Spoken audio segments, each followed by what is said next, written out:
Chart of Bitcoin sa 1-day time frame. Remember yesterday, sabi natin we need a confirmation ng breakout. Ito po yon. Resistance dito sa area na to. Kinonect natin lahat ng bodies ng candle. Ito yung breakout candle. Ito yung confirmation candle. And yes, it's confirmed. Bumasag na po tayo. Nakakakita tayo ng another pattern, which is a parallel channel. Pataas yung resistance, ito pong guhit na yan, and pataas din yung support. Upward parallel channel. Diba? They call it rising wedge. Alam mong pataas yung resistance, pataas yung support. Meaning to say, there is a possibility in the daily na maging resistance natin tong area na to somewhere at 95,000-96,000 area. Dito, hindi na ba lalakpas ng 95,000-96,000? There is a possibility na lakpasan yan on a daily but hindi magko-close. So once you see that, tinagos, bam! Maraming maliliquidate na naman yan na naka-short. Umabot ng 97, 98.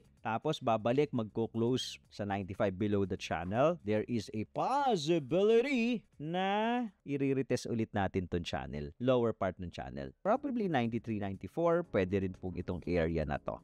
Around 89 to 90K.